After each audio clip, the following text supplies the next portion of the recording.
کیا آپ جانتے ہیں کہ ایک دور ایسا گزرا ہے جس زمانے میں لکھنؤ اپنی شان اور عظمت کے عروج پر تھا، اور وہ دور واجد علی شاہ بادشاہ کا دور تھا۔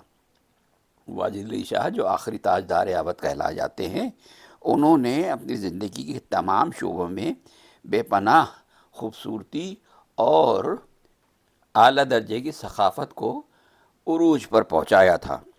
وہ مذہب کے کو بہت پابند تھے، مگر ان کے مزاج میں تعصب نام کو نہ تھا۔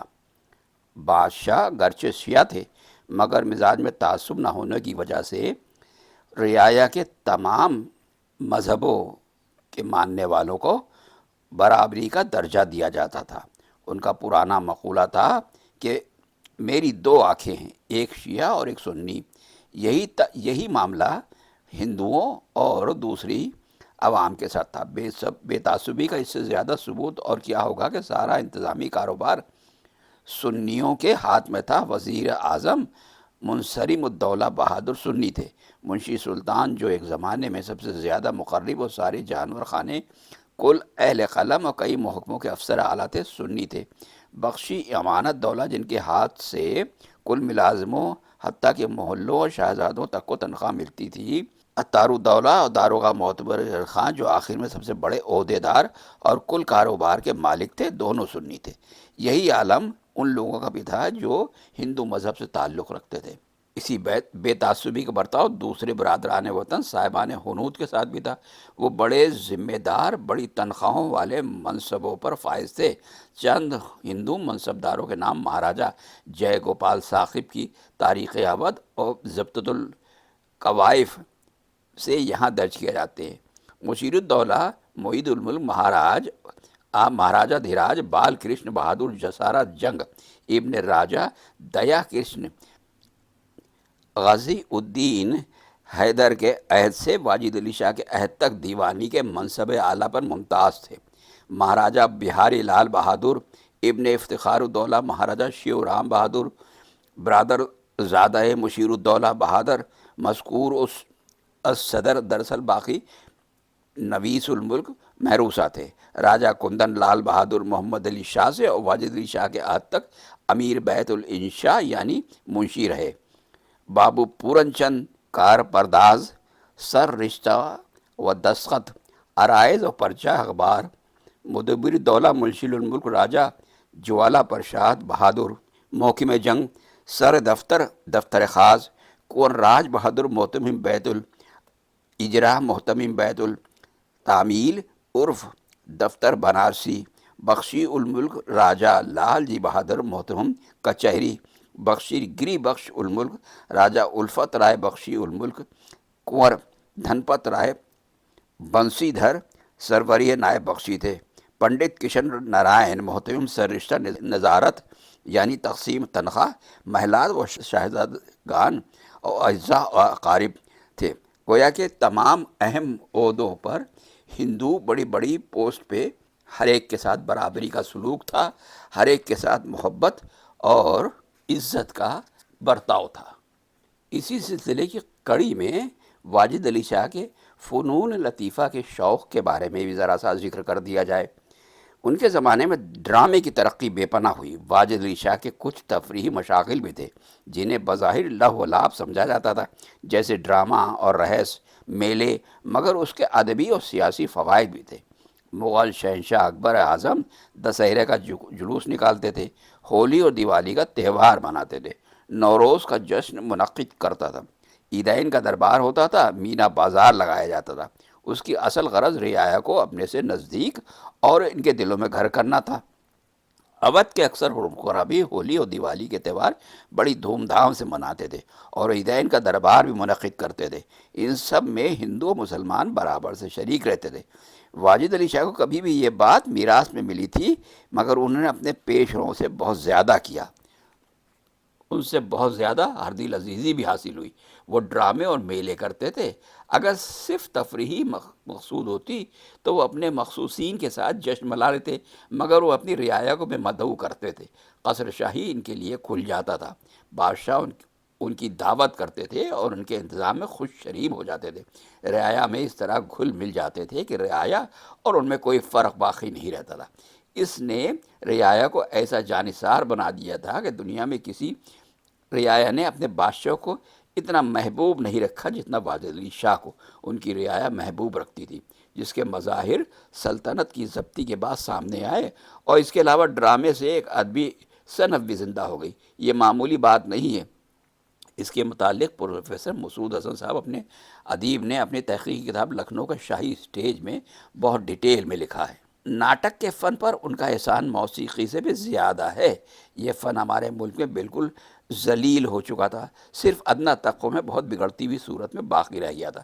واجد علی شاہ نے اس کو وقت کے کڑے سے اٹھا کر عزت کے سنگھاسن پہ بٹھا دیا اور گلی کوچوں سے نکال کر شاہی محل میں پہنچایا۔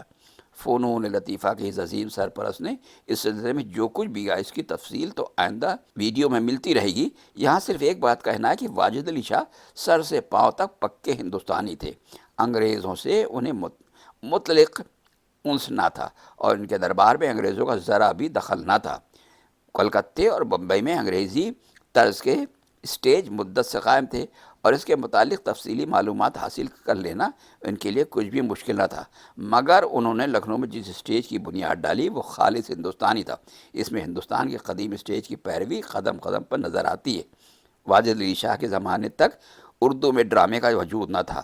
اسی اہم صنف کے ادب کی بنیاد ڈالنے کا فخر ان کے لیے ہی رہا ہے۔ اسی سلسلے میں یہ بھی سنا جاتا ہے کہ رامائن کا پورا ڈرامہ، رامائن کی پوری کہانی ایک ڈرامے کی شکل میں واجد علی شاہ کے سامنے پیش کی جاتی تھی، جس کے لیے قیصر باغ میں ایک عمارت خاص طریقے سے بنائی گئی تھی جس کا نام لنکا رکھا گیا تھا۔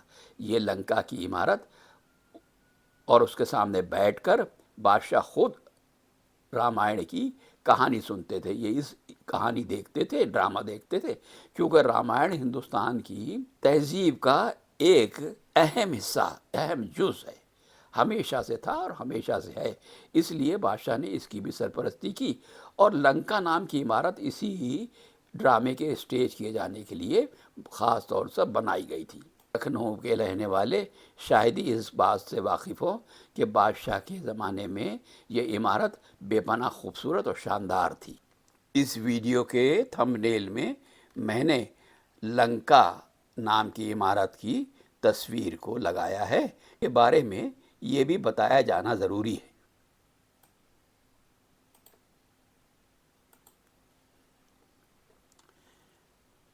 لکھنؤ میں ایک لنکا نوابی تاریخ کا ایک حیرت انگیز پہلو جانا جاتا ہے۔ لکھنؤ کی مصروف سڑکوں پر سفر کرتے ہوئے اگر کوئی شخص قیصر باغ یا اس کے باقی ماندہ آثار کو غور سے دیکھے تو اس سے ایک عظیم شان کبھی نہایت شاندار محل کے آثار نظر آئیں گے جو نواب واجد علی شاہ کا تھا۔ یہ صرف ان کا رہائش گاہ نہیں تھی بلکہ ان کے وسیع سلطنت اور عظیم الشان منصوبوں کی علامت بھی تھی۔ اگر آپ بھات کھنڈے یونیورسٹی اور امیر الدولہ پبلک لائبریری کے آس پاس نظر ڈالیں تو آپ کو ایک اور حیران کن تاریخی حقیقت معلوم ہوگی۔ یہاں کبھی ایک منفرد عمارت موجود تھی جسے لنکا کہا جاتا تھا۔ یہ عمارت ہندو رزمیہ رامائن سے بیان کردہ لنکا سے متاثر ہو کر بنائی گئی تھی اور نواب واجد علی شاہ نے اسے اپنے ثقافتی اور فنی ذوق کی علامت کے طور پر تعمیر کروایا تھا۔ کبھی جنگ آزادی کے بعد جب انگریزوں نے لکھنؤ پر قبضہ کیا اور قیصر باغ کے بہت سے محلات، باغات اور عمارتیں تباہ و برباد کر دی گئیں، اسی دوران لنکا بھی شدید نقصان کا شکار ہوئی اور وقت گزرنے کے ساتھ ہی ساتھ اس کا وجود بھی تقریباً مٹ گیا۔ اب اس کے نام و نشان بھی نہیں دکھائی دیتے، صرف تاریخی کتابوں میں یا آرکائیولڈ فوٹوگراف میں آپ اس کو دیکھ سکتے ہیں۔ مورخین کے مطابق یہ عمارت اپنی منفرد طرز تعمیر کی وجہ سے مشہور تھی۔ اس میں بلند مینار، محرابیں، شاندار داخلہ راستہ اور نہایت خوبصورت نقش و نگار موجود تھے۔ اس کا مقصد صرف رہائش نہیں بلکہ مذہبی ثقافت اور شاہی تقریبات کا انعقاد بھی تھا۔ آج اگرچہ لنکا اپنی اصل شکل و صورت میں موجود نہیں ہے، لیکن اس کی یاد لکھنؤ کی گنگا جمنی تہذیب اور نوابی فن تعمیر اور واجد علی شاہ کی تخلیقی سوچ کا ایک اہم علامت کے طور پر باقی رہے گا۔ اگر آپ لکھنؤ اور اس کی بے پناہ قیمتی تاریخ اور اس کے ماضی میں ہونے والی دلکش، دل فریب اور خوبصورت واقعات کے بارے میں جاننا چاہتے ہیں اور یہ بھی جاننا چاہتے ہیں کہ موجودہ دور میں لکھنؤ کی کیفیت کیا ہے اور بدلا ہوا لکھنؤ کس طریقے سے دکھائی دیتا ہے اور یہاں کا ماحول کیسا ہے، تو برائے مہربانی چینل کو سبسکرائب کرنے کی زحمت گوارا کریں اور ساتھ لگے ہوئے بیل آئیکن کو بھی پریس کریں تاکہ نیا ویڈیو اپلوڈ ہونے کے بعد فوراً آپ کے پاس خبر پہنچ جائے۔